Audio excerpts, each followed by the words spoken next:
What's up, everybody? Kevin here, aka the Fantasy Football Geek, and I'm excited to announce the start of NASCAR season, which begins with the most famous, I guess, NASCAR race of them all, the Daytona 500, this Sunday. Um, and what I'm here to talk about is how we do the research for NASCAR, how to use the sheets that we put out for NASCAR, and of course, how to use the Domination station to create a bunch of lineups. So, what you're looking at on the screen here is our NASCAR Daytona 500 cheat sheet, and I just want to show this real quick because there's a few things that I like to look at. Obviously, these are awesome stats. Daytona, in particular, is a race where it's called the restrictor plate, which is a unique style of racing that's different from all of the other ones, where basically it sort of levels out the equipment just a bit so that there's a lot more crashes, and it's just a different kind of race. So restrictor plate races are their own thing. Taco will tell you more about that. I'm going to tell you what I do. So the first thing I like to do is look at the Vegas odds. You can see we have a column here for win odds. We have some practice time information. We have our own internal projections, which should be taken with a grain of salt. And then where the driver is starting, that's one of the most important stats. So that's the first thing I like to sort by is starting position. Basically, for restrictor plate races, one of the most important ways you're going to get scoring is by differential points, meaning however many cars your driver passes. So in the most simplistic form, what I like to do first is go down to the bottom of the list and look for any drivers that are pretty good who are starting in the back. So, this week we have names like AJ Allmendinger, who's a 75. How do you know he's good? He's got a 75 win odds compared to some of these other people. Brendan Goggin, who's 150, and I don't know who Elliott Sadler is. He is new this year, and I'm not gonna believe that he's any good. So, looking at some names like AJ Allmendinger, you got Ryan Blaney, good practice time, good odds. Went to the back because he crashed in practice. Martin Truex is an elite driver. Some of the other names that I'm excited to use, Paul Menard. He's really far in the back. He's definitely likely to find his way closer to the middle. You have Landon Castle, who's one of these scrub guys who tends to just do okay. Casey Kane is a little too far back. Jimmy Johnson, Kyle Busch is kind of almost an all-in play, starting in the 21st slot. He's gonna move up a ton from there, most likely. So that's the starting point. We also want to try to get some dominators in there. Dominators being guys who are going to lead the race. A lot of people will be on these top two or three names, assuming that they're going to lead the race, and that's pretty much what you're banking on when you take these guys. I like to get limited exposure to all of sort of the top 10 really quality drivers. I'll have limited exposure to most of these guys. So I like to focus in heavy exposure to the place differential guys and then get a nice mix of potential dominators. So that's a brief sort of way. I mean, obviously you could look at their track histories. I especially again like to see the punt levels to see, hey, who at the bottom of the list has done okay at Daytona over the years. That's a great way. Like Ricky Steinhaus, for example. Look at this guy. Cheap, basic punt type driver, but he's done pretty good, or he's had pretty good results at Daytona. Um, David Reagan, similar. Austin Dillon's a guy. Where is he? Austin Dillon. He's not starting too far back, but look at his results in Daytona. Really fantastic. All right, so let's jump over to the Domination Station. This is the meat and potatoes of what I'm trying to do. So NASCAR is housed under the golf tab on our Domination Station for now, mainly because we set it up for golf and NASCAR season hit and I don't want to wait. So I am housing our NASCAR stuff under the golf tab for DraftKings. Look at select state. Here we go, Daytona 500. Let's take a look real quick. When you see this number here, points, I actually set that up as the starting order because that is, again, the way I like to look at when I'm looking at the drivers. The first thing I do is sort by order.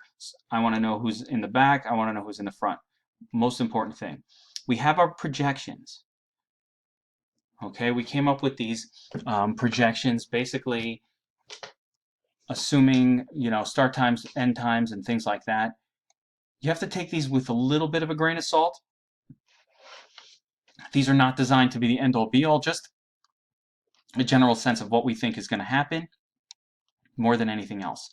So if you look at these numbers, again, I always scroll down to the bottom. You have what are called basically crap drivers, okay? Like a Corey LaJoie, a Jeffrey Earnhardt. These guys are starting 30, 32nd. Chances are they're going to end even further back because they suck.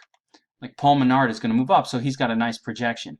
Eric Jones, for some reason, had a good Vegas projection, which gave him a reasonably good score.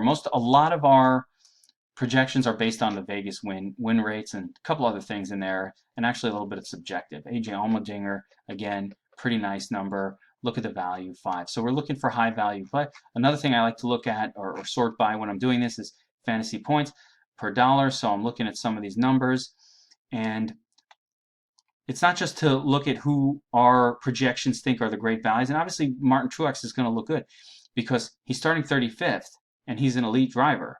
Now, he has looked like shit in all the practices this week in particular, but you can't ignore an elite driver starting 35th. You just can't. Hamlin starting 4th for whatever reason. Maybe the odds love Hamlin, think he's going to win, but he's one of our highest projected guys. Jimmy Johnson starting in the back. So we're looking at, one of the big things to look at is who are the punt plays that are good. You got Blaney, 7,300. Nice projection, 40 points. Allmendinger, similar. Guys we've mentioned already. When you're running projections for this, you're going to have to do a lot of massaging of these projections themselves.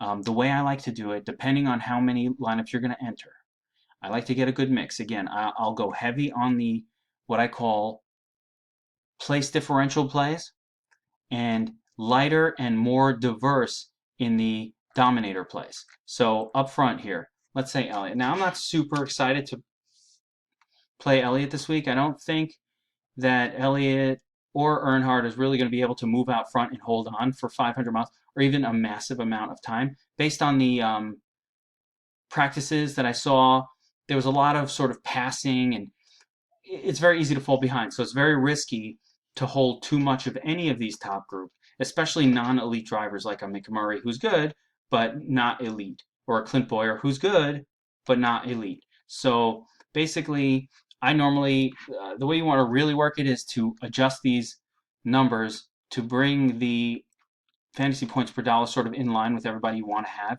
and then set the percentages. So like, I might go, if I wanted to set them all at 5, I might go 50. Let's see how that works. It's too high, so we go to like 47.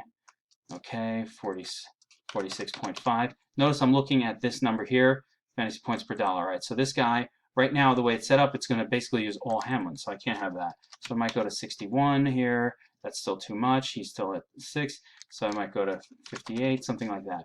So basically, you're adjusting these numbers and trying to get it so that you're, when you want to even mix, like let's say I want 20, 30% of these guys to where the value is kind of equal to other guys you want equal exposure to. All right, so without getting too far into that, I'm going to hit optimize. Let's see what 3 lineups look like right off the bat. So Jimmy Johnson, Kyle Busch, who I love, Truex, Casey Kane, Blaney, Allmendinger. So this is like an all-value lineup. Every single one of these guys is starting in the back. Great cash play. You're not going to get a dominator here, but you got a nice cash line. That is not the way to actually attack a GPP. You will need dominators, so you have to kind of make sure that you get in every lineup at least one of these this top group, the Harvicks, the Hamlins, the Earnhardts, the Keselowski, Kenseth. These are Kurt Busch for sure. Not so much Kurt Busch, Kyle Busch, not Kurt Busch, Logano. So we want to get a mix of these dominators along with the differential plays. I generally go through and I'm doing my thing, and I get rid of any non-elite drivers up in the top that have a great chance of falling behind. Don't really have a high scoring opportunity. Boyer, McMurray, they're not going to lead. So your only real hope for a big score out of them is that they hang on for 500 miles in the front of the pack. That is way too risky. So I just don't play guys like that. Keselowski, Busch, Kenseth, Austin Dillon, all guys with great chances to do really well. Trevor Bayne, as much as I like him, this is a pretty high starting point for him. Danica, hell no, not when she's starting. Not when she's starting 12th. Hell no. Eric Almirola, same deal. Not when he started 13th. Ryan Newman, hell no, not when he's starting 14th. All right, Logano, yes. Kyle Larson, he's money. Cole Witt, hell no, hell no. These are guys you take out. David Reagan, oh, like David Reagan, don't like him starting 20th, not going to play him. McDowell, no. Stenhouse, yes, he's been very good at these kind of courses. I'm just going through this to give you an idea of how I set this up. I always like Landon Castle. He's a cult favorite. Kensington, never heard of him. Joey Gase is a scrub. Michael Waltrip, I might play. These two guys are scrubs. We don't want the scrubs. They're going to fall behind. They're going to get you minus points. You never know. Miracles happen, but that's kind of how I play it. Eric Jones, don't know what the deal is with this guy. I have to do a little more research. Blaney, we love. All in almost. Truex, almost all in. Menardo, all in. Butcher, starting far back enough that I could play him. Allmerdinger, really like him, starting far back. This guy, don't know who he is. Elliott Sadler, don't know who he is. All right, so that's kind of how I do it. We're gonna, we can make up to 150 lineups. NASCAR is one of the funnest sports to mass multi-enter. You can hit the nuts lineup in this sport. So play around with it. Remember, again, that the basic, let's say, basic requirements for your lineup is to have at least one dominator in there, maybe two. There's a lot of laps in a race like this, so you want to kind of get one or two drivers in there that get a ton of laps led, which is what dominators do. They lead laps and they get all these points for it. So if you get a couple of those in there and then get some differential play, some punts going, that's how you win the contest. Taco's going to put out a little more strategy. We have a new writer in for NASCAR that's going to be doing Mr. Trickle, who's going to be doing lots of NASCAR articles every single week with tons of advice and strategy. This guy's really sharp. I recruited him myself, saw his stuff. It's great. I found it compelling.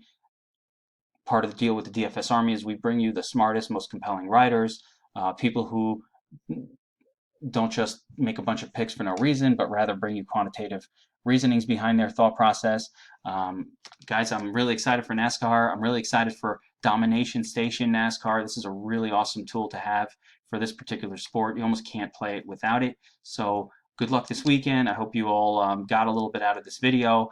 And obviously hit me up in Slack or hit Taco up in Slack with any questions that you have anytime.